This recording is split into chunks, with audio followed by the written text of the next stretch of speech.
आज बनवणार आहोत खास घरगुती काळा मसाला. आईच्या हाताचा गंध आणि आजीच्या आठवणीचं मिश्रण.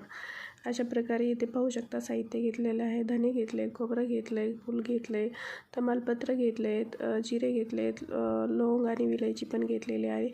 आणि हे सगळं एक एक करून आपल्याला कोरडंच भाजून घ्यायचं आहे. थोडंसं तेल टाकून आपण इथे धने भाजून घेतलेले आहेत आणि हे चांगल्या प्रकारे सगळं भाजून घ्यायचं आहे. आता खोबरं भाजून घेत आहेत. काळसर भाजून घ्यायचं आहे खोबरं.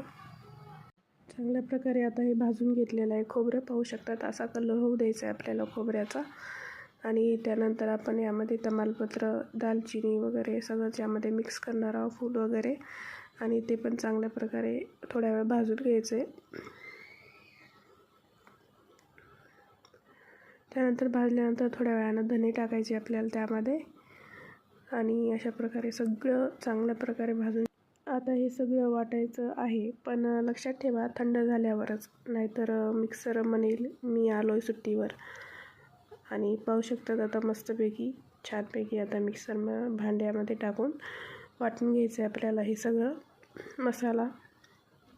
हा मसाला एकदा वापरून बघा, कोणत्याही भाजीला आणि आमटीला संजीवनी मिळेल. तर बघा तयार झालेला आपला घरचा काळा मसाला, झणझणीत, खमंग आणि 100% साठवायला येईल. कसा वाटला हा तुम्हाला काळा मसाला जादूगार? तर कमेंटमध्ये नक्की सांगा आणि सबस्क्राईब करायला विसरू नका. तोपर्यंत भेटू पुढच्या व्हिडिओमध्ये. तोपर्यंत बाय.